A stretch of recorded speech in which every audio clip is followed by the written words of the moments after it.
Okay, welcome. Call our meeting to order for October 28th. Begin with our public participation at Town of Hatfield Select Board meetings. The Hatfield Select Board welcomes everyone to its meetings and all other public meetings of the Town of Hatfield. All regular and special meetings of the boards and committees of the Town of Hatfield shall be open to the public and shall conform to the open meeting laws.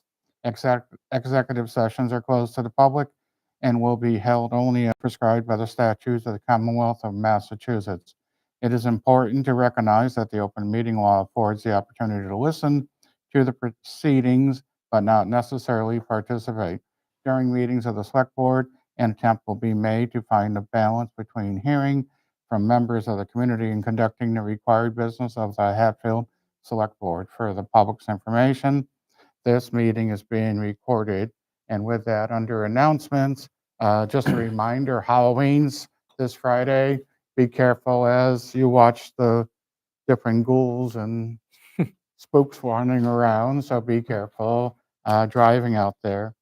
And also on November 11th will be Veterans Day ceremony in front of Town Hall at 11 a.m. Veterans Day is 11/11/11. It was supposed to be the war to end all wars. It's also referred to as Armistice Day. So if the public can attend to honor your veterans on 11 at 11 a.m., that would be very nice. With that, those are my announcements. Do my colleagues have any announcements? I just wanted to say congratulations to Bill Englehart for all of his hard work for the town. He was given the, well, I should say he earned the Hometown Hero Award that was given at Homecoming last weekend. So congratulations to Bill, and certainly all of his work is noticed. So Nice. Nothing. Okay. With that, Mr. Chair, I'll just add one thing. I would add one announcement just on the Halloween topic. This Friday, the public library will be open from 1 to 7 normal hours, but they'll do a special trick or read event for kids between 1 and 7. If you come in a costume, you can pick out a free book to keep. And they'll also have some candy donated by the Friends of the Hatfield Library. So nice little event at the library to check out. thank you for reminding Yeah, us. of course. Appreciate it. Anything else we have for announcements? Nope. If nothing else, then is anybody here for public forum? If not, then we will go to our consent agenda. Do I have a motion for approval of October? I'll make a motion to approve October 14th, 2025 and October 21st, 2025 meeting minutes. second. Motion made, motion seconded. Any discussion? All in favor? Aye. Motion carries. I know we have a couple gentlemen here that for topics 4. So since you gentlemen there, I was going to move you forward on the agenda, if that's okay with my colleagues. And Great we idea. have Rich Abbott and Mark Gillette. Mark Gillette. yeah. Okay, There's actually two different items. Topic 3 and 4, I guess. The 3 is we'd like to engage Bay State Forestry to do some management of invasive plants up at Horse Mountain. So back in 2017, the town acquired several parcels on Horse Mountain through grants, some town money, but a lot of grant money. And as part of that, the property was conserved under CR. We've been working on trails to connect up to a sort of a little network of trails that go along the ridge up there. And several acres of that property is some heavy invasive plants growth. And the previous owner, Bob Cole, was managing them, and we wanted to continue that. So we have some CPA money, which we actually got quite a while ago, and want to, engage Bay State Forestry to do some work.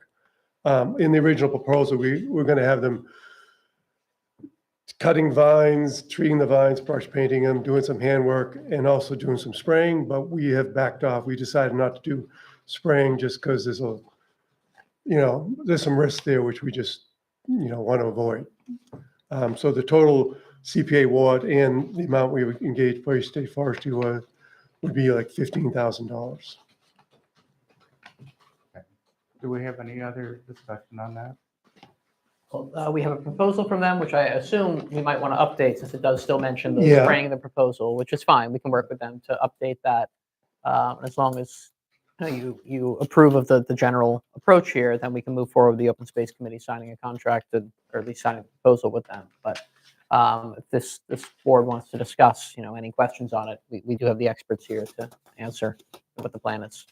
Well, I know we've been talking about invasive species up in the woodlots, and one of the reason that we did the logging was to capture some money that we could use to help keep the forest healthy and invasive species. So, I mean, that's been a discussion now for quite a few years. And now that we finally got the logging started, that's a good thing up there, right? So, and this proposal you present, I like it, basically. I don't know if you want to comment on it. I guess I have a few questions. One would be that if they're not going to be spending time applying the herbicides and there's no material cost for herbicides, how much more acreage does that get us for treatment? Well, to be determined, I'm actually meeting with them Friday because this was, the original ask was doing the treatment. Right. But basically they charge $100 an hour, and they originally had like 4 guys, for whatever that, 4 or 5 days, I think it added up to. Right. Yeah. Right. And like the original spec went out for a 2.5 acre area.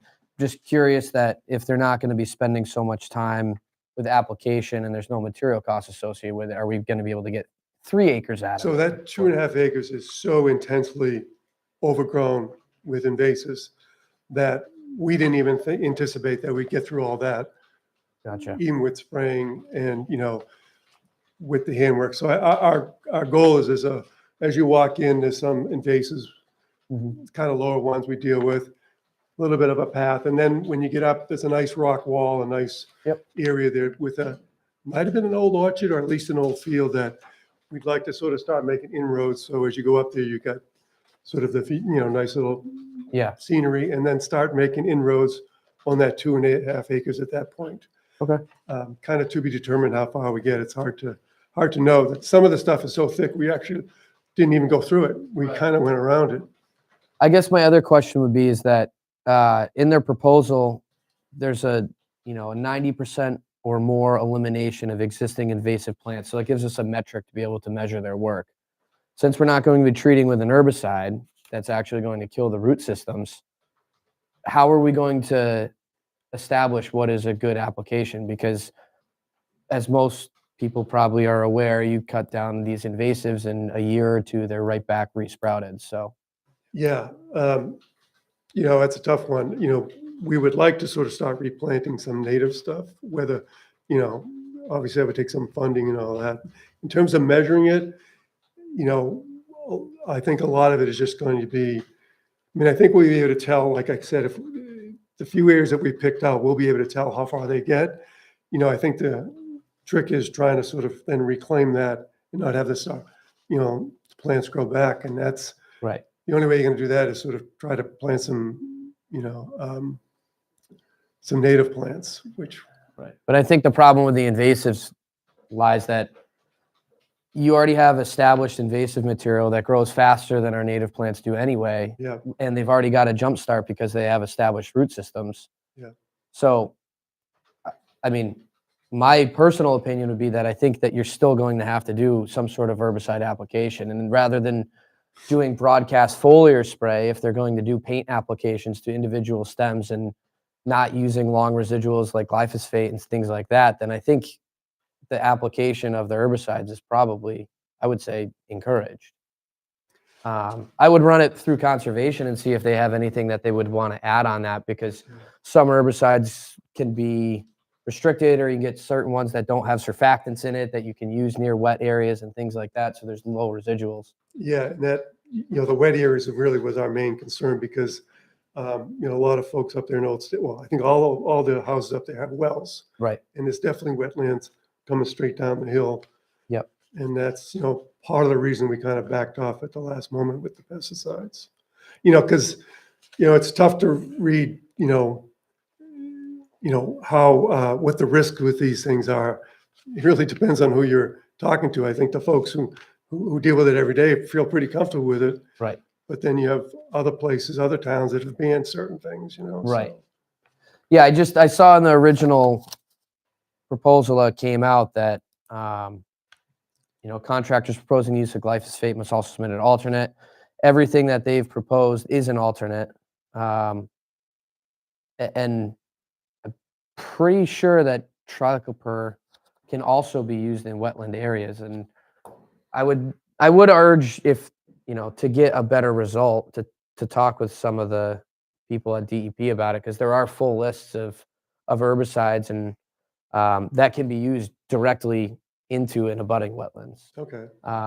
There's, an example on North Hatfield Road. There was a lot of Japanese knotweed that was directly getting into an agricultural ditch that was carrying water, and the landowner was able to work with both conservation and DEP to find. They actually proposed 3 different herbicides that were all appropriate for use there. So I definitely understand the the hesitation about the herbicides and the long-term effects of them, but I do think there are some that would probably work well and then also get you that long-term result. Right. Because even if they go in there, if they go in there this winter, the plant's already dormant, and so even if you cut the shoots off and dispose of them or leave them to decay, it's going to immediately send up response growth first thing in the spring. Yeah. And it's going to send up that growth before you can even try to get anything else replanted. So Yeah, we'll yeah, talk, tough. keep that in mind. We'll talk to Bay State Forestry again on Friday. And then take it from there and see if we can come up with something that would, Right. I would just hate to see you guys spend this money and then have to spend it again in the exact same area next year, right, because because you're not going to get that full kill. right. That's just Would you my be concern. suggesting we wait and have them get some more information, or what would? From Bay State, I would say my opinion would be yes. I don't think that application timing of this service, whether it waits another 2 weeks until our next meeting, is going to be detrimental to the project. Yeah, then they wouldn't, in the proposal that they responded, they weren't even gonna start it weren't doing anything till next February. Perfect. So I would say let's talk with them and see if they have any other suggestions, or if we need to reach out at Mark Stinson at DEP and get an approved list of herbicides that might be able to be used in this application. Sure. And I just think we're going to get a better long-term solution. Right. Because unless you're going to do root excavation with this stuff, and then you're disturbing soil and all that. So, Yeah. Controlled application seems like it would probably be the best solution. So that's just my. Would you be in agreement with that? Yeah. Waiting? Okay. Yeah, I so appreciate Yeah, that's we, fine. we suggest that. you come back again, but Right. these are some good suggestions, I Right. think. Are you also here for the White Rock Trail? Is Mark Mark's still out coming. here for that, or? Yeah, this is Okay, while you're here. it's topic number 4. This issue came up back in 2019, actually. And we had just constructed a trail off of Rocks Road, one of which, there's 3 trails that head up to White Rock. And they all kind of meet in one spot, and then there's the trail that goes in the steepest area up to White Rock. But this particular area is kind of the northernmost trail. And we built it in 2017 or 18, and then in 2019, some no trespassing signs popped up in the middle of the woods. And we had to, we brought it to the Board of Selectmen at that time, and it was decided that we should hire a surveyor, or a surveyor should be hired, and both parties, the town and the landowner, would agree to hire this surveyor and make a final determination as to what the property line really was.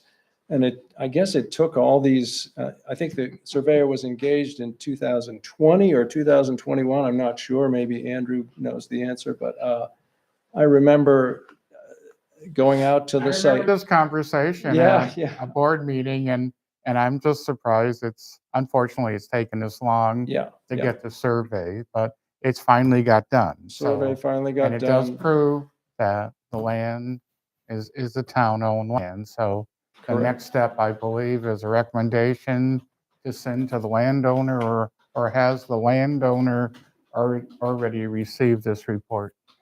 So the recommendation would be to send the report along with a letter from council, from town council, just to make sure we have that phrased well. Updating the landowner of the findings of this report. I want to just thank Karen for her persistence on this. We went through a number of survey companies that would tell us they were starting the work and then just never ended up doing it. So a lot of persistence from her and following through these folks from Northeast Survey. We really appreciate them getting this done. So that would be the recommendation, is to take these findings, share with the landowner with a letter from council as well. And I assume council would be asking the landowner to remove the no trespassing signs. That would make sense. Yeah, Yeah. I would say that has to be part of that. Yes. Right. Okay, so. Yeah. Well, thank you for sticking with it. Yeah, right. Government, sometimes it moves, but sometimes very slowly. So Slow, yeah. So, probably like pushing a rock up the hill. So right, just, right. Well, I don't know if any of you were on the board at that, you were on the board, I guess, Ed, at that time. So anyway, but and seems everything I've been involved with, it's taken like 5 or 6 years to Yeah. get it done. right, right. So, okay, do we have any more comments on those 2 topics? Nope. So Mark, Gillette, and Rich, thank you for coming. Okay, Appreciate thank you you. Yeah. giving us updates on this, and thank you for all you do for the town of Hatfield. We appreciate it. Thank you. Thank you. You're welcome. Appreciate it. So I make a motion? That'd be helpful. I can make a motion to authorize the town council to prepare a letter to Mr. Quadro regarding the survey results. Second. Motion made, motion seconded. Any discussion? All in favor? Aye. Motion carries. Okay, we'll go back to topic 1. And I'd recommend going to number 2, since we do have Mr. Okay, we'll go with Tom. We'll go with topic 2. As close as you need. My implant doesn't work as well as that. Eh, I'm just looking for an abatement on the water and sewer for the Legion. Because this last bill at usage 3,500 units, there's something wrong somewhere. I had the DPW come in and check the meter. They said we had no leaks. But if you go through past water bills, 700 units, 1,000 units, 1,800 units, 980 units, 800 units. Back in 22, after they declared COVID over, we had a burst of functions at the Legion, and I can understand the 2,800 there because I keep track of functions that we have every month. Because I'm the guy that sets up the Legion for all of them. Well, I know you told me that they changed the meter They to changed the to make meter. sure, and Right, you've been monitoring it. And actually, this bill is it's like 5 times higher than what you What- normally yeah, get. So there must have been an issue with something somewhere. Yeah, so it's not in the Legion. There was never a leak any time. I'm there every day. Right. And especially after functions to check the bathroom to me, because at one point we had a flood because somebody jammed it up. So I make sure that everything is working fine. I have no idea how they could read 3,500, however the units are measured on the last bill. A faulty unit, however they measure it, they said they shoot it with an electric gun and it reads it. Right. I mean, well, But I think I gotta fight this because I gotta, every penny I can save for the Legion is one day more out. Right, before we open. I agree, you probably need some kind of rebate. It's just if my colleagues feel that this is fair on the rebate, so I'll open it up to them. So let me get this straight. So there was a new meter put in? A new meter has been put in? A Is new meter was put in, yes. since After the issue. So that the meter, after so this? last DPW bill? was called because, Tom It was saw this sky high, bill, Yeah. seemed like it was a lot higher than usual. So DPW came in to look for a leak, did not see any signs of any kind of evident leak anywhere, but did change out the meter in case that would be helpful. So, The foreman told me that as the meters get older, and as far as, I don't know how long that one's been in there, he said they actually run slower, so your bill could have been higher. So I says, well, put in a new meter for me so things are accurate. So they did. Marlo wants to If I comment. may, the other part of putting a new meter in is the newer style meter. The superintendent can data log and see if we got something going on there intermittently or whatnot. In other words, we can monitor it. And he did go through the whole building and found no leaks at the time. So I just wanted to put that in about the new meter. But you're monitoring it now, right? So Yeah. the only thing left is the ice machine. I don't know if it has a drain valve or something on the ice machine, or that's tied in, or, But the ice machine's been in there for 6 or 8 years and it, well, if your meter, if you see an issue on the meter, I would say the last thing to check is probably the ice machine to see if it's causing some kind of problem with dumping water. That's all I'm saying. I don't know if that's I possible. check that every day too. Okay, to, so, make sure it's all right, functioning properly. perfect. Okay. So, any more comments from my colleagues, or? No, I see they're doing what they can to resolve this, so I'm okay. And it doesn't have to be as big as what we had written up here. It's because I had no idea what to ask for. Yeah. So we went for the max and hope for the best.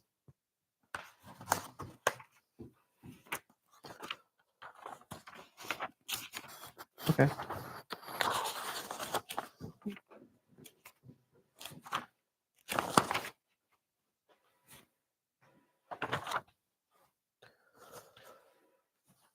My only comment would be that the abatement is seeking for only a $75 sewer bill, which our sewer rate is higher than our water rate.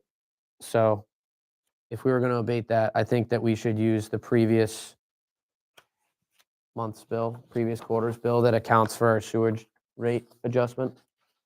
So it's not much, but Okay, so how much more would it add onto the sewer side? I would just, if we are going to abate this, I would just say to use these numbers here. So it's 75 for water and 9709 for sewer. And that is using the same sewer rate as what the current reading is. It's not a lot, but it keeps it fair across the board. 97.75. Okay, instead of what we have written listed here. Yeah, just for the sewer side. The water side's, I think, They're fine. asking, that's all. They're asking for both 75 and 75, but Okay. Luke's pointed out that one should be 97, the other should be 75. The sewer should be higher Right. because it's a higher rate, Okay. and then the water. So he's suggesting 97.09 on the sewer side and $75 on the water side. Okay, that's agreeable. That's agreeable. Okay. So if you guys in agreement with that, I would accept the motion.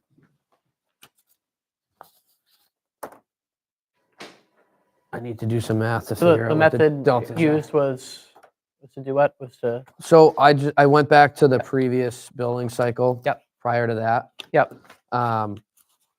With a that's a total. 700, What's that? the 700 usage? Yes. Okay. Because that is fairly close to the average of what they've used across the board with all the bills that were submitted, with the exception of the COVID bill. Yeah. And it also accounts for the same sewage rate as what we are currently Yep. sending billing for. Yep.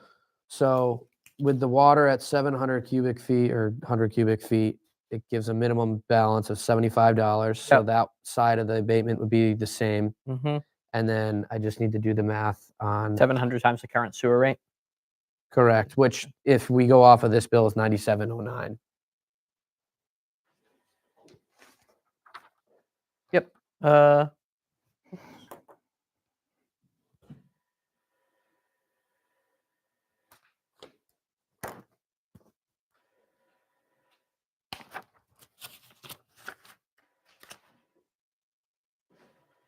think that old bill would have been at a lower rate.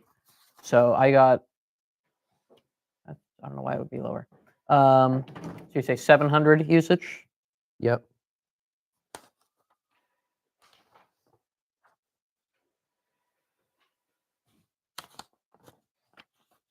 But that's more like 0.7 cubic, 100 cubic. That's right, yards, 100 cubic feet. That's 9709. Yep, perfect. So I've got, right, so I've got the numbers. I can make a motion. Okay, we agreement that one will be 97.0. Yeah, I did all the math, so I can read it as Okay. here. So I'll make a motion to approve the water and sewer abatement for 1 Prospect Street in the amount of $388.36 for sewer and $172.45 for water, for a total of $560.81. Motion Second. made, motion seconded. Any discussion? All in favor? Aye. Motion carries. Okay, so it'll be 75 for the water and 9708 for the sewer. Right, we'll get it checked tomorrow. Thank Okay. you. Thank you. Thank you. Okay. Since we're going out of order, we're back to topic 1. Okay, To here we topic go. 1. Which is fine. Okay, topic 1, appeal or denial of sewer abatement in the amount of $1,781.95 for 36 Main Street resulting from broken water line. So this comes from Mr. Peter Grandonico, one of his properties. We had, I think, looked at this before. One of his properties had a break. One of the lines was struck, and it went unnoticed for several months due to frequent flooding in that area. It was hard to tell that the water was actually discharging there. So the water discharged from the pasture did not enter the sewer system. What Mr. Grandonico is asking for is an abatement just at the sewer side. He admits the water was used, but he says since the water was not put into the sewer system, he's asking for an abatement there. What I calculated was an average usage over the bills that we had, an average summer usage. This is a summer bill, and the summer usage is higher than the winter usage. That average usage is around 19,500 100 cubic feet. So the so the usage in this bill was in 19,500. Average usage was closer to 6,000. So what I'm recommending is that you take the difference. So what he used over that average usage and abate that amount at the sewer rate of $13.87, which would be an abatement of $1,700. So it would bring the total bill on the sewer side down from $2,704 down to $922.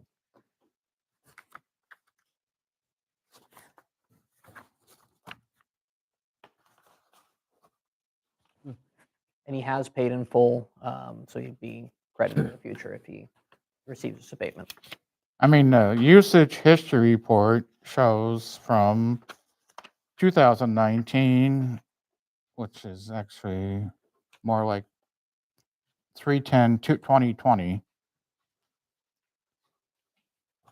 Most of it's been low. Yeah, nothing anywhere near this 19,500. There's just a spike in 10-2.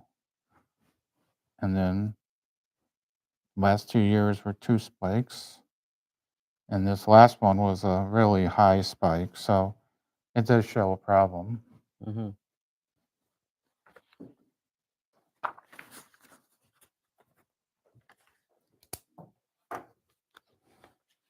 And I will say, it is a project of the DPW now that we're looking at revising our abatement guidelines moving forward. I think we have two things going on that will help us with these abatements moving forward. One is to revise the policies, and the other is switching to quarterly billing. So we had these coming in with leaks being detected after 6 months of usage. Now it's going to be after 3 months of usage, which I think is going to help a lot Right. in catching these things earlier. So that should lead to fewer abatements, and if any, smaller. Now, that'll be a great help. Yeah. Actually, this year has been a higher amount of abatement requests than previous years. Yeah. And I think we want to make our rules a little more specific about what is an approved abatement and what isn't. And that's something that a lot of other towns have, and we want to work on that.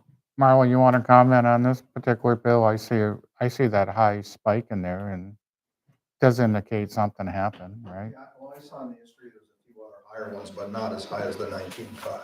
I agree with that. It's also been a drought year too, so weather affects water use, as we all know. So.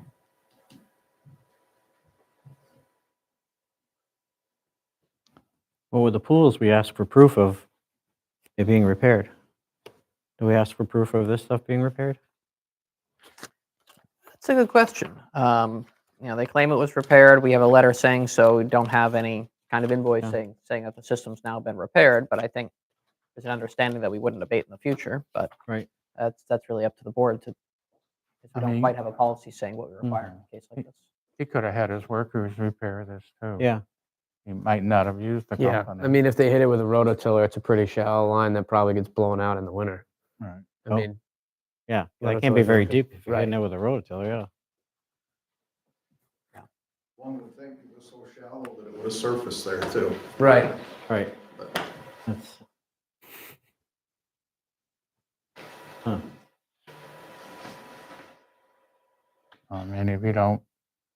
If it's shallow and you don't blow it out in the winter and isolate it, then it's gonna freeze. And the pipe's gonna snap. Oh, I see. One of those lines. Okay. Let's Ju- say just a NS summer uses it or line. something, Yeah. yeah. Okay.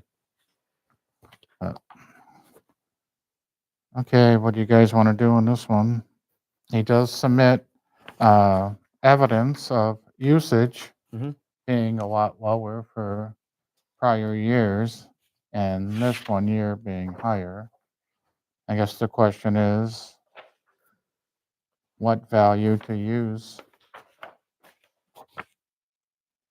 And that was why my recommendation was basically an average of the last few years, Yeah. which would Yeah. would help us assume what the amount would have been had it not been for this break. So the average usage was around 6,000. So I'm saying you would abate the difference between the 6,000 and the amount that was used this year. That would be 12,000. So it ends up being an abatement of $1,700.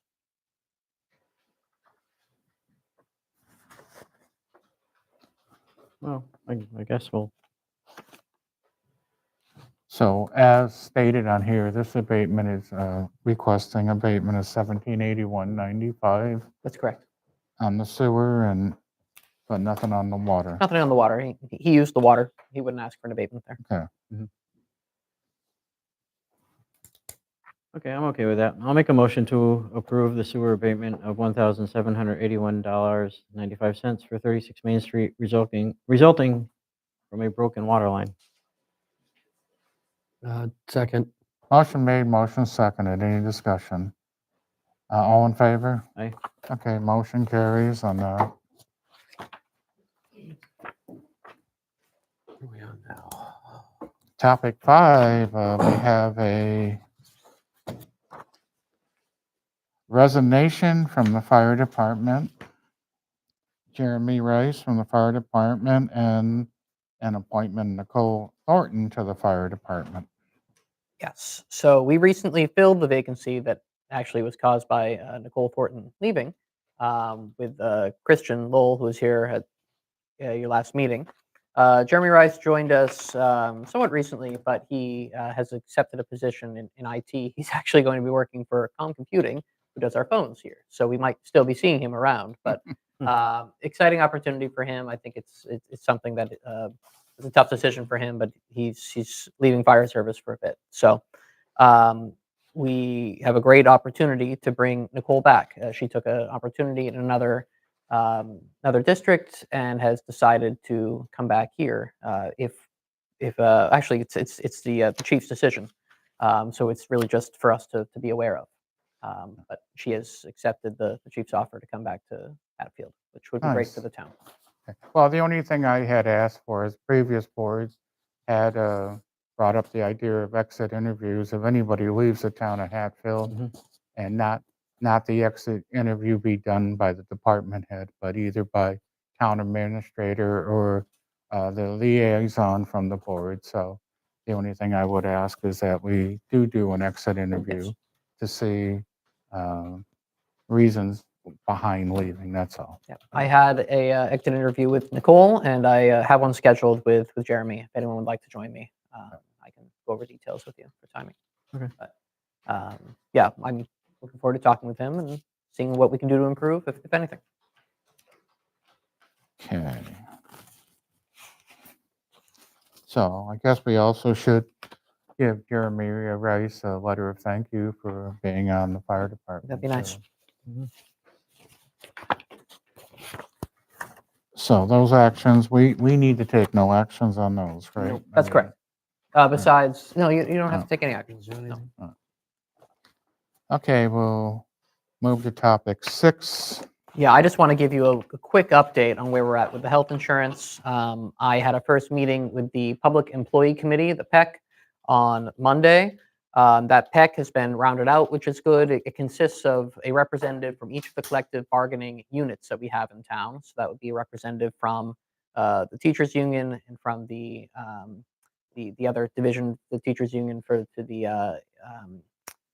specialists working with students that now I'm forgetting the name of and I feel embarrassed for, but and then also for DPW union. And it also has a representative for the retired employees. And that person is named by the state's Retired Municipal and County Employees Association. So that association must have asked members for any volunteers, and they appointed somebody to join the PEC, and that will be Phil Genovese. So he'll be the representative on the PEC for retired employees. So it's great to have a full PEC. We had our first meeting Monday, and we plan to meet again in the future and potentially receive a presentation from Maya as well to get a sense of what that option might look like for insurance. So PEC is engaged, good first meeting. I also had a meeting on Monday with representatives from the states, from our state legislative delegation, as well as the lieutenant governor, who are on telling us about some actions that the state is planning to take to assist folks who are in the Hampshire County Group Insurance Trust. And the first action they're taking is they have passed a bill. It's not yet signed by the governor, but the belief is that she'll sign it, that would allow municipalities that are in the Hampshire County Group Insurance Trust who have had high health insurance costs that were unexpected, either this year or next year, to amortize those costs over 5 years. So for instance, if we see ourselves with $200,000, $300,000 more in costs this year, we could choose to essentially treat it like it's a bad snow and ice year, which is something that the state allows for, and break those costs up over the next 5 years. It wouldn't appear on the budget this year. It'd appear in 5 equal installments for the 5 years after. So that's something we could do if we chose to. We could use that both for the 18% increase that we got mid-year this year, or if we chose to leave the Hampshire County Group Insurance Trust and had roll-off payments that were due in the future, if those ended up being very high claims, we could amortize those over a period of 5 years. So it helps us to absorb some of these higher costs. So it's good to know this is a tool that we can potentially use. We'll be talking to our treasurer, accounting staff to figure out if we want to use that tool, and if so, when. So it's good to know that that could be an option. The state is also working on providing some additional consulting assistance and technical assistance for towns as they make decisions coming up on either staying with or leaving the the Hampshire County Group Insurance Trust, potentially leaving, entering into the GIC. So they will be providing some assistance for towns as well. So we'll be looking out for that. So that's really the update I have in the insurance at the moment. We have until December 1st to inform the GIC if we intend to join. And we have about 18 days in our negotiation period since we started that 2 weeks ago with the negotiations with the PEC to make a decision about if we want to move. So what kind of indication at this point? Do you have any kind of indication of which direction everybody wants to go in yet, or are they still waiting to figure it out, or? I see? think the PEC wants to see what our options look like beyond GIC potentially. I think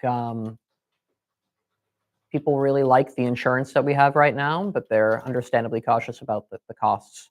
And they're also concerned about what the plan coverage would look like with the GIC. So I think that's just kind of where we're at right now. So we really want to understand what options look like. Oh, well, it's sort of like, I like a Cadillac, but I can't afford one, sort Fair of that point. type. Fair point. But Mhm. it's got to be realistic. I think people have to understand the cost associated with staying is going to be not much unless the state legislature does something different.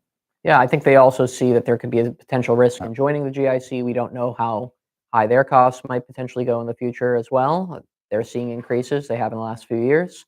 And they also are looking at their own pocketbooks, essentially, that the cost savings that we see on the town side aren't necessarily reflected on the individual side. When you look at the plan changes that would be added with more deductibles and potential out-of-pocket costs for I had having that work hoped there. that the state was going to give us a narrower window, saying that instead of 6 months to make a decision beforehand, like with December 1st, we could wait till like January or February to give people more time. That But was the number we one don't- ask yeah. on the call that we had with the state legislators and Yeah. the lieutenant governor on Monday. Everyone was asking, can you do anything about that December 1st deadline? The answer so far has been no, but they're going to keep asking. Okay, It's by statute that it's set that December 1st is the date, and the GIC says that they need all that time to onboard folks. But I think there's some people saying, statute, we can change that, and GIC, maybe you just need some extra resources to be able to onboard more people. So we don't decide to change by December 1st. Mhm. It'll be like another 1-year waiting period. It would be Or you could join again. The window opens again in July 1, but that Okay, would every be to 6 join months. for the next, I Yeah. think, December. So you can join in December or July 1 by I believe so. statute. Yeah. All right. And we have to give Hampshire County notice also. 90 days. They get just 90 days? So if we went but it's to a certain time, I thought. GIC, we'd have plenty of time to tell them. Okay, I thought it was like a certain month that we could back out of that They call. they haven't said that there's a specific date Okay, besides the 90 day. okay. So that's where we're at the moment. Oh, I mean, 6 months. If that happens, it happens, I guess. Yeah. So we're going to keep pushing on the decision on the GIC, and we haven't reached an agreement yet. But I mean, we have options. concerns about health insurance aren't going to go away in the near future. It's they're going to continue. Unfortunately, health insurance has been an issue for quite a few years, and unfortunately, it'll continue to be an issue for years to come. So, how we tackle that, I guess we'll wait and see. Yeah, we're actively working. If you have any ideas you want me to pursue, please let me know. There's a couple healthcare consultants out there that have reached out that I'm having some conversations with as well, and maybe that extra assistance could help us. So we'll figure that out. Once we get final numbers back from GIC and stuff like that, do we have any sort of leverage with Hampshire County to essentially go to them and say, look, we're leaving unless you can do better? If we decide by December 1st to go to GIC, that's a binding decision. So you can't really back out then of GIC that they'd be expecting us to join. Right. So we wouldn't really have the option to negotiate with Hampshire County after that. how it's been explained to me, at least.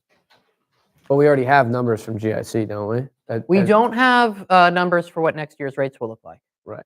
We don't, and we don't have that from really anybody. Nobody can tell us right now what their rates are going to be for FY27. We can compare the 26 rates for Hampshire County to GIC to a typical community in Maya. Maya's rates are different wherever you go.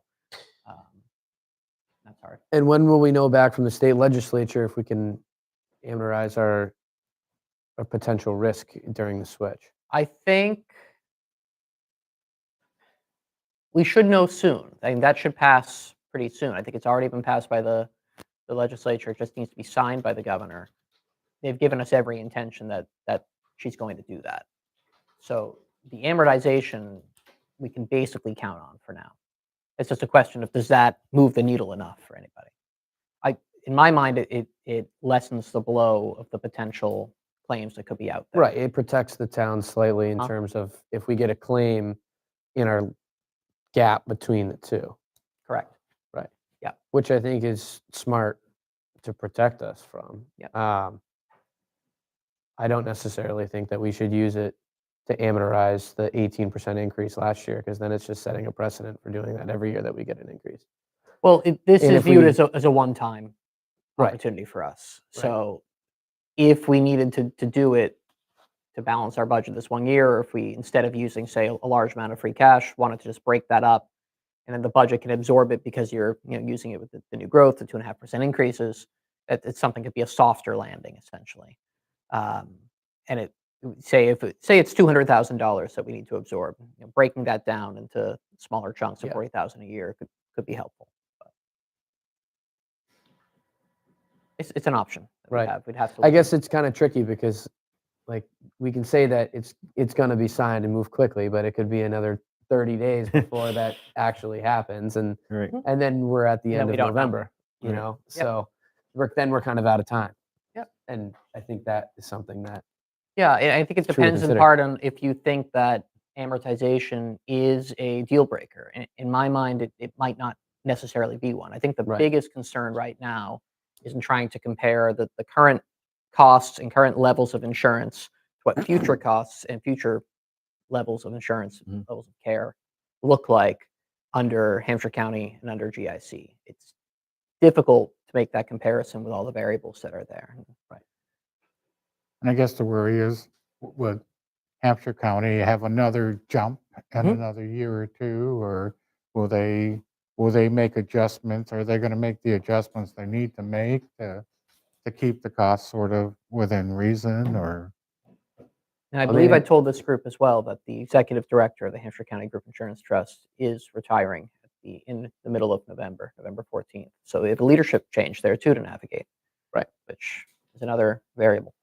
And it seems like from previous years that they're kind of on a downward trajectory, and the more towns that end up leaving, the less funds that they're going to have, right? Correct? So, There'd be fewer funds, but the towns that leave, we don't know if they're the ones that have high amounts of spending as well. So we Right. don't know what Mhm. effect that would have on the rest of the trust. Right. That's what the trust has said, and I do believe that it's difficult to know what any individual's actions could affect it.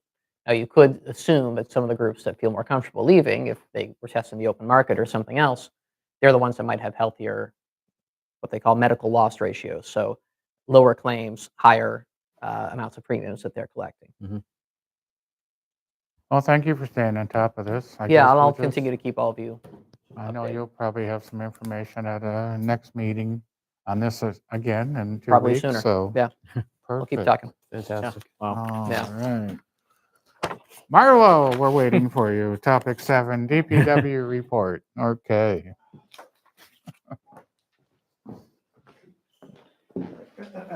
Good evening. This is a tough report to write. We got so much going on. Could have been 4 pages. But to follow the agenda, you had the pavement management program on the agenda, so I can touch on that first. I also sent along the proposal from Beta Group. I've used them both in my 2 previous communities I've worked with. They do really good work. When they're done with the program, we have something to work with and we can plug our numbers in year to year so that we know what our overall road management number is as a percentage. It will be very helpful in moving forward, figuring out, we all know the elephant in the room when it comes to roads is the Chapter 90. It finally got increased here recently, but it was stagnant from 2015. We all know what costs have done to paving. So this would give us a better idea to look at a capital plan going forward. Eventually, if our numbers, our percentages on our roads start falling dramatically because of the funding and then cost to repair, it gives us an idea on a capital plan if down the road, which I hope doesn't happen, we need to put in, or I need to request funds from the town to keep up with our roads. With that being said, I have to say that Hatfield's got the best roads I've ever seen. I think we're going to rate very well. So going through this plan and when they do the penetrating radar and everything, it'll give us a better idea. A road may look good, but it could come apart in one winter, as we all know. And then there's other modules in this pavement management program. And I look at the pavement management program as it's like our asset management when we talk about water, sewer, and stormwater, which we're going through. It includes your road systems. It can include your sidewalks. It can include your line painting and signage, overall signage. Those were additional in there, additional cost. I think at this point in time, I don't think we need to go with any of the other modules, especially not line painting. We can do that ourselves in-house and design a spreadsheet. Signage could be something down the road, but potentially sidewalks, condition of sidewalks and when those should be replaced. It would tell us what's in code, what's not in code as far as ADA, so on and so forth. So I wanted to bring it to the board. It's a very useful tool for me, myself, and Dwayne, our highway superintendent, moving forward as a town. Deciding on which roads we're going to pave next year, the year after, so on and so forth. It's a very useful tool. It says it ties into the town's ArcGIS, but I'm going in another direction because there's a free GIS right through MassDOT that I want to get involved in and have all our stuff in there available to us. In other words, we don't have to pay for software or anything. It's a free tool. I want to look into it and potentially use it. So that's kind of in a nutshell what the pavement management program is. I think it'd be a very useful tool for us. Well, I think it's important to have the right tools that are helpful. Yeah. Um, And it can be charged to Chapter 90. And as you saw, I gave you a balance tonight and an update on the Chapter 90 balance also that we have right now. You guys have any questions? Now, this funding for this would come from Chapter 90, or do we have to go to town meeting for? the I funding can take for it from Chapter 90. I mean, if you all agree, you think it's a good idea, we can put in a project request and we can get it going. Well, I'll get an official proposal for signature. Okay, I got And I can bring it to the board if you want to sign that, or if I'm allowed to sign it, I'm not sure. So the total you would be looking for is 24.6, is that what it is? Yeah, and I can still tinker with that a little bit. I'm going to meet with the folks again. And you do have that under Chapter 90 money left? Yes, yeah. We got a We're allowed balance to of, use Chapter 90 for this application. yes. Yeah. Yeah, we got a balance of 148,750 and some change, 148,000, Chapter 90. I don't have a problem with that. I don't know how my colleagues feel. I don't know. That's a good idea. So we need a motion on that. Nope. Do we need a motion to use Chapter 90 or? I think that was already approved.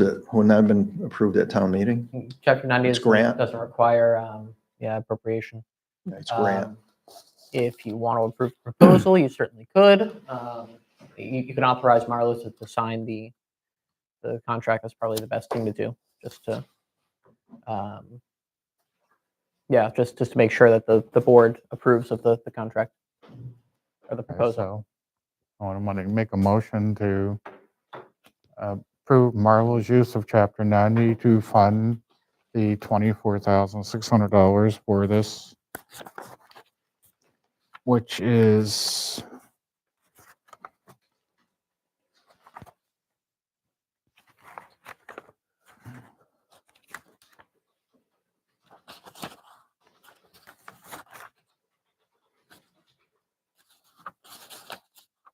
You looking for the amount? 24/6. 24,600. that'd be under the asset management. It's, yeah, pavement management. No, that's the roads, right? Pavement management, yeah. And I'm then looking for the Pat, name of the company. Beta Group. Beta. I'll make a motion to authorize Marlo Warner to award a contract to Beta Group, Inc. of up to $24,600 for pavement asset management. I'll second that. Motion made, motion seconded. Any discussion? All in favor? Aye. I just found Aye. it when you were reading it. Okay. Perfect. Yeah, I think it's a good idea to hold on the options for now that are below the Yeah. original task. Like I said, there's two of them I think we could potentially handle in-house, maybe sidewalks down the road, but I think we can hold on the optionals for now. To my update. We've been very busy in highway. The one thing I didn't put in here is we've been trying to get to the gravel roads before winter and regrade them, reshape them, and as the leaves come down and pull the leaves out of the ditches and everything else. So we've been working on that a little bit. We've had a few structures, meaning catch basins, that are starting to collapse, which we repaired. The other thing was, I don't think I brought it up in a meeting. Maybe I brought it up to Luke, but we didn't have a plow for one of our dump trucks, highway plows, one of our big dump trucks. And prices, like everything else, has skyrocketed. It was either $14,000 or $18,000 for only the plow, no headgear, no nothing. So Dwayne, I assigned Dwayne, get the feelers out to everybody you know, see if we can find something used, something that we can probably do a little work on. Well, he came across twin plows up in Plainfield. I forget the name of the company. You may remember, Luke. You remember? So these plows are in excellent shape. And they offered, because we don't have a spare plow either. You got to have a spare plow in a snowstorm if you lose a big plow. So it was $3,600 for one, or I think it was $6,500 for the two of them. I think it was a no-brainer. I told Dwayne, let's get both of them. Our laborer and our last remaining summer help has sanded them all down. It was all surface for us. There's really no rot. The plows themselves are in great condition. So they're painting them now, getting them ready for winter. So what goes along with that, which is further down the road, is Dwayne came in under on his first paving project, cost-wise. We finally got all the invoices in, and he was $4,000 under. It's better than being over under Chapter 90. So hats off to Dwayne. I know he worked hard on that with contingencies and whatnot. And of course, our mechanic is chipping away at the winter equipment also. He's been working on that probably on and off for 3-4 weeks now. Had to rebuild a battery box on one of the dump trucks, so on and so forth. A lot of little things, but he's doing a good job getting everything ready. I'm trying to jinx us of getting snow next week, but we all know we have to be ready. So the driveway permit, it's been completed.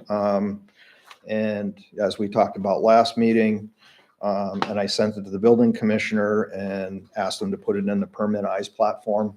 I heard this week we got an application for a new home, so we may be getting our new first permit very soon. The Hatfield Elementary School roof and boiler programs, the engineering and design, or projects I should say, are moving forward. There's been a few questions or whatnot, but they seem to be moving ahead pretty quickly. On the design, especially on the boilers. Route 5 water and sewer, I haven't seen, I thought they were, the contractors, subcontractor was supposed to be back out there this week. I haven't seen them yet. To continue their cleaning, flushing, and cameraing of the lines, of the new system, I should say. Compactor replacement, that's moving along. We're just waiting for the final parts of the hopper that goes on top of the compactor. The compactor has arrived. So I'm guessing probably within about 2 weeks, the electrical and the new compactor will be in place at the transfer station. I'm right around $50,000 right now with the $80,000 in appropriation. Then I'm going to take another look at what we call our cans over there, the big dumpsters. We got a few of them in pretty rough shape. Those are around 10,000 a piece. It might be a good time to, because they attach to the compactor, might be a good time to replace 1 or 2 of those. But we're definitely going to be under our number for that appropriation. Pavement management we covered. Can I ask it? Sure. The transfer station, it's going to be open like normal?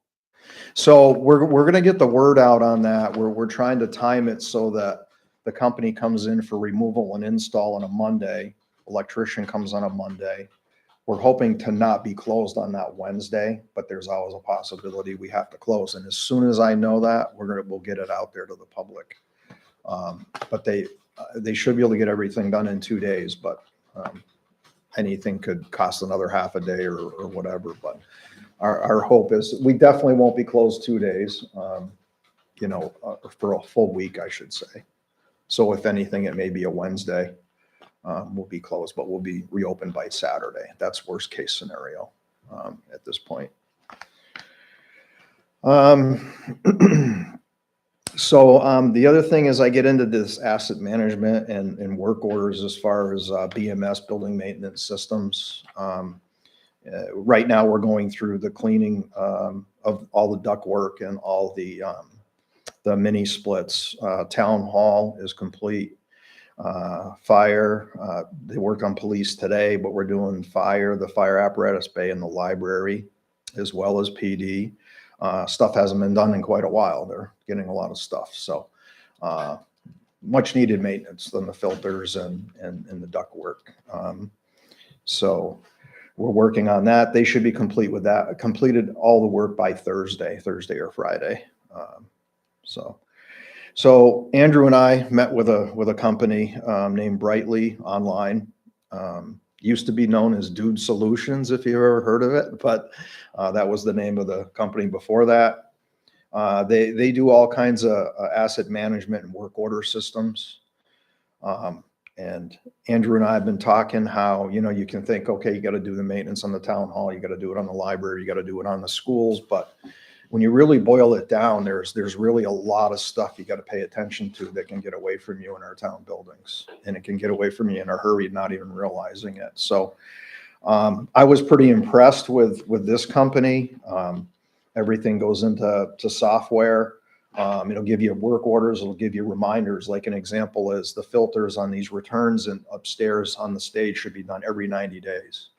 Well, 90 days goes fast, and working off just a spreadsheet or something, you don't get a reminder from like an Excel spreadsheet. So, but everything gets plugged into this software, like the boilers, the manufacturer date, install date, all the maintenance associated with them, the year of them. And then you can build in anything else, your roofing systems, anything else, so that you can have an idea on a capital plan going forward. Like, hey, the boilers downstairs at the town hall, they've been there 19 years. We should start thinking about our 5-year capital plan and getting those swapped out. I experienced half of a city hall go down in the middle of a very cold winter. It's not pleasant moving everybody. It really, and it's very costly. So one of these, if this is the system we go with, or we're looking at a couple more, I think it would really behoove us to invest in this system. Honestly, I'm in charge of facilities. It'd make my life a lot easier. I'm glad you brought that up, because I asked that when I first got on the board after some type of asset management and it never happened. So finally, we have an opportunity to get Yeah. it to happen. This one's a little pricey because we were looking at something for highway also. You can plug in all our equipment, plows like we talked about, everything. I don't think we need this much of a system for the highway. We still got to talk about it some more, but I was impressed with it for the buildings anyways, to keep us moving forward with the buildings.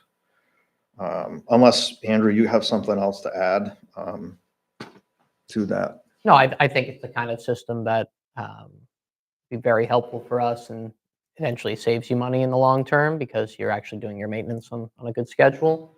I think we can talk more about what functionality we absolutely need and is there an advantage to having this rather than the big Excel spreadsheet? I think there is. I think the alerts and things that it sets up and the amount of information that would be in there is probably superior, but we can talk about it. There weren't a lot of bells and whistles in the system, which I liked. I think it was pretty bare bones when it came to user interface, which is fine. I think it just has most of what you need in there. So we'll do some looking and see if there's any other products we want to demo as well. But I think it's a good idea to move forward with something like this, and it'll just be a question of when we onboard it, when we have the budget for it, and when to make it happen. But I think it's probably a good thing to have and save Yeah, us I money in the think- long term. would Yeah, say so. I think Yeah. it's a good thing to have. I mean, otherwise you're dependent on the contractors to do the maintenance under their maintenance schedule. Then they have all the paperwork and you don't stay on top of everything that way. This way you Right. get to stay on top of it and you can start looking at things for capital planning, and it's a good tool to have. And especially when you have small manpower, as they say, it's good to have as many tools as possible. Yeah, that's been a task, just talking to all the department heads in the different buildings, figuring out when stuff was serviced or cleaned or anything, So, like we're trying to get the boiler replacement done at the elementary school this winter, because they have cost so much money in the last 3 or 4 years. But Yes. this type of software can kind of tip that off for us ahead of time. I've been concerned about the boiler downstairs, but one relief that we have is with all the different heat pumps, we do have supplemental heat. So it sort of helps us if something does happen with that boiler. Yeah, But we could resurrect the one next to it. I've removed a few of them in my career. They're not fun. Like 10-section cast iron. that's steam. It is Halloween if you want to go down and take a peek in the dark. Had one break in the basement a few years back. They had to dig up the floor to fix the pipe. Yeah, yeah. So I'm looking at any other questions on that, or? I'm looking at the unpaved roads grant. It finally came out. There was a hiccup. We talked about it, I think the first month I started my first meeting. There was a little delay in getting it signed and then funneling down to the districts in Mass DOT. But I'm going to a Zoom meeting on Thursday to get all the details on that and how to apply for it. First thing that comes to mind was Straits Road. We had a project request in for Straits Road for injection and adding gravel and regrading and everything, but I want to take another look at that if we can get the money through grant. So I pulled that project out of Chapter 90 to make the money back available to us in case we need it. I hope that we have good success in going for an unpaved roads grant and get the funding for that. Straits Road comes to mind. I don't know all the roads by heart yet, but I keep hearing Straits Road. So, and if there's any other ideas, let me know. Staffing, we're slowing down. I want to publicly thank the summer help. They did a great job this year. We had a lot of good compliments on the cemeteries and the different facilities that they work on. Their work is very important. Everybody sees it, so I want to thank them. They worked hard. We're hanging on to one for another week or two. As you know, it's leaf season, so we'll get caught up on the leaves. So the last thing I have right now is our new Freightliner that was approved back at town meeting. It's arrived about a month and a half early at ATG in Westfield. So Dwayne went down and looked at it. All the bells and whistles are there, what we asked for. But now we don't know how long it's going to take to get it outfitted with the dump body, the plow, all that. That seems to be the hang up or the long wait times now for CDL vehicles. This is the hook truck, correct? Yes. Yep. Yep. So I think they're a little behind on having that in stock, the hook stuff. So, but I think it's going to be a very valuable truck here, especially in a community like this. Absolutely. Other than that, I'm sure I've got a lot of stuff. We're working on a lot of other things too, but I think those are the main. Well, the only question I have again is, it seems like CEI and our dealer are slow walking out there on getting that information, because if I recall a few weeks ago, we were told they're going to be out there, and they were what, one day, and that was it, and we haven't seen them since. It's like, And then, yeah, they were due back last week or the week before, but they had an equipment breakdown. I'm in an email thread on that, but I feel your pain on that. I mean, they got to get that done. because pretty soon that 5 and 10 they're not allowed to work on. When's the date that they can't work? on? November 15th, usually. I know most communities, I'm pretty sure that's MassDOT also. So, Well, they'll even complete what they need to do to investigate by November 15th.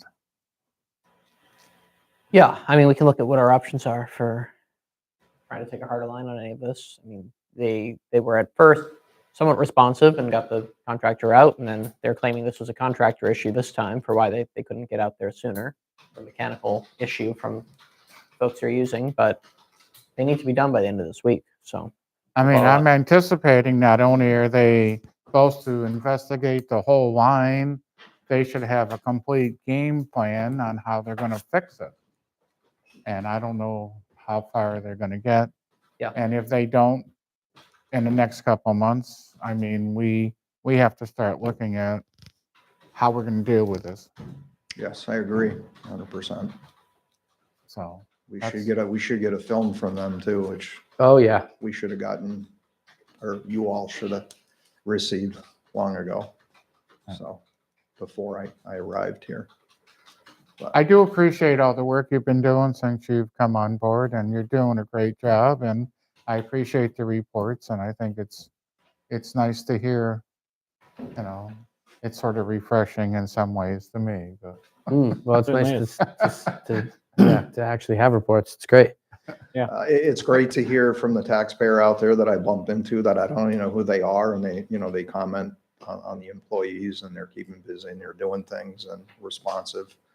I think that I had mentioned back in the interview process that I believe in a department that isn't just responsive, but we're proactive. We're working our way towards that. You can be only so proactive with a small department, but there's other things we can do. So I'm very happy. So. that's good. Okay. I mean, I have nothing else. No, that's great. Thank you. I'm good. Thank you. Yeah. Okay. Thank you.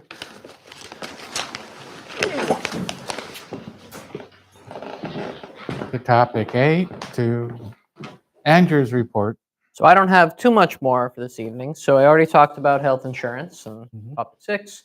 Budgeting, believe it or not, we're basically at the beginning of budget season. I have for you a schedule that Karen put together for how the FY27 schedule could look this year.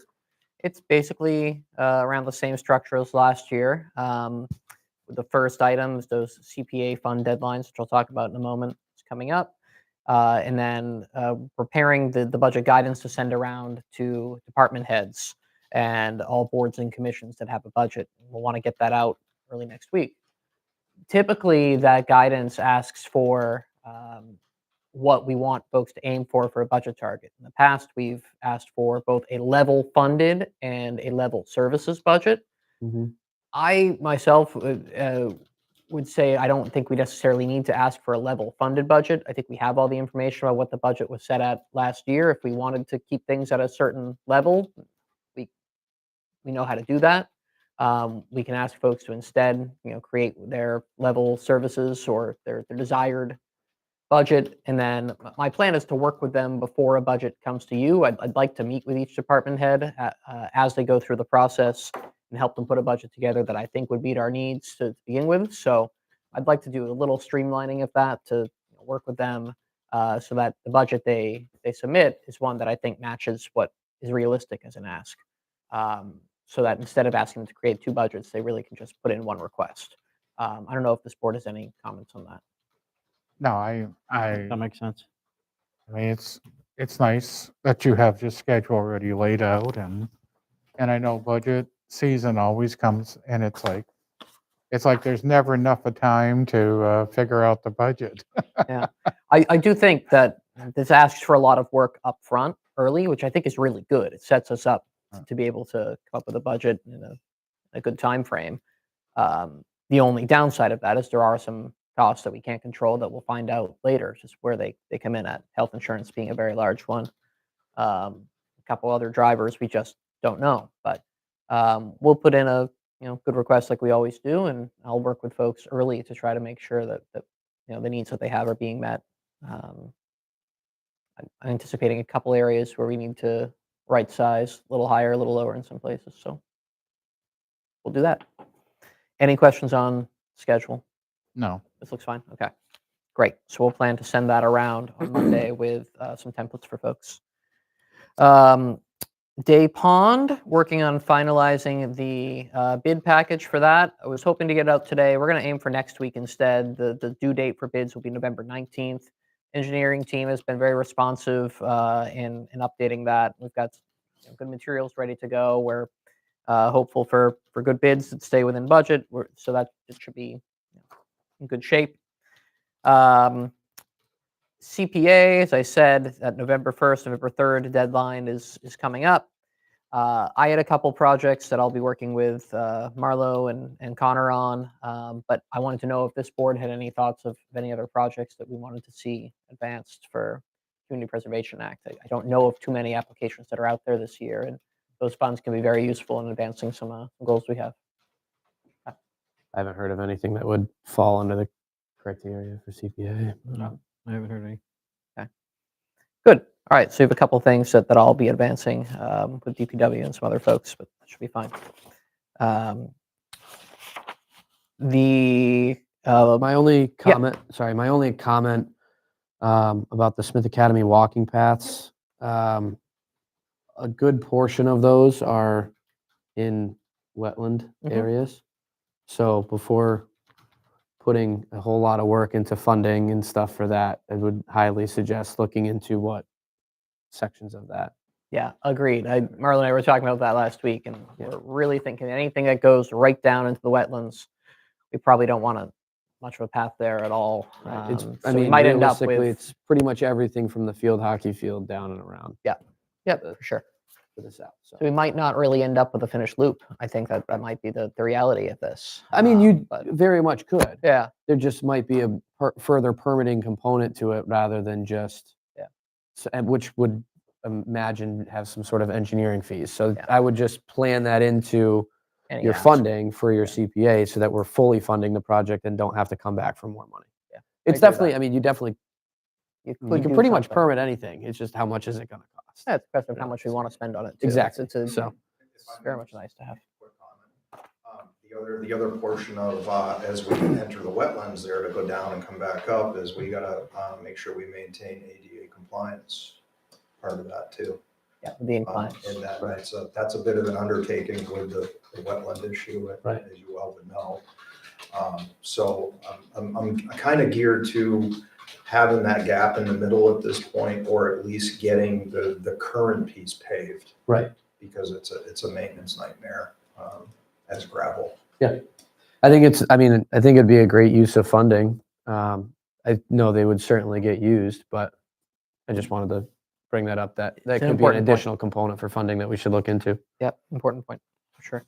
I was hoping on the Day Pond project that the road would go over near the woods. Already Tell them be to in. leave it. Yeah. But it's not gonna work out that way. Unless we want that project to be much more expensive. Yeah. There you go. The state is a new platform for grants. They do a one-stop for economic development grants to now have one for environment and climate grants as well through EEA. So there's a number of grants that have been put onto that platform. The deadline for expression of interest is in a few hours. Every town is limited to 4 applications. We've put in 3 for some of the grants that are in there. One is for culvert assessment or replacement. I'd like to do kind of a culvert plan so we can get some more data on what might be next for some culvert replacement in town, so we don't have any more surprises like Cowbridge a couple of years ago. Would any of that be part of the ditch mapping that we're teamed up with Hadley for? It's a great question. If we can get that covered entirely through that budget, that would be great. The ditch mapping might not count all the covers. We're going to try to get most of them included, but we might get a little more data out of this. And you're right. If we can attack it all through that grant, then we don't even need to use Right. Or maybe tackle, 60% of it or something like Yeah. that. So Yeah, I think that's great. We also are applying for funding, planning assistance so that we can complete our housing production plan. And then we're putting in an application as well for the implementation phase of that ditch mapping project. So the ditch mitigation or ditch maintenance. So we'll see how those expressions of interest come back. That will give us some guidance on if it's worth applying for those grants. So we'll go from there. That's basically all I have, unless you have any questions on anything.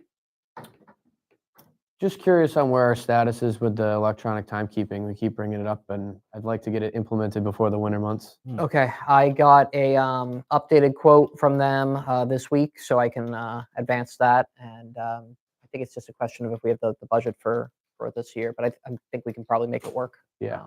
Find a way to do it. So, yeah. My question was if they start charging us for all employees or just employees we start rolling it out to. I think we want to do it on a kind of slower basis, just do a couple departments at a time. But we definitely want to do that with fire and DPW. We talked about that. So a couple of decisions to make in there, but I think we're basically have what we need to start onboarding it. That'd be great. Electronic timekeeping. Yeah, I know. It would nice to have it implemented and everyone be comfortable with it before we roll into the winter months with, Sure. People coming in at odd hours for snow plowing and delays and things like that. So, Absolutely. I asked for that when I first got on the first floor. That was We talk 4 about it all the terms time. ago. I think realistically, both for our planning purposes, we should set up a schedule for, is it every 2 months are we going to add another department, or is it we're trying it with DPW and fire for 2 months and then we bring the rest of the town on, or is it then the town hall and then school last, or how are we going to do it? But I'd like within 6 months to have everyone on board. All right. I'll bring a schedule to you at the next meeting. That'd be great. Okay, any other business, old business or anything else? No. I'll entertain a motion then. Make a motion to adjourn. Second. Motion made, motion seconded. All in favor? Right. Motion carries. Thank you, John, and happy Halloween.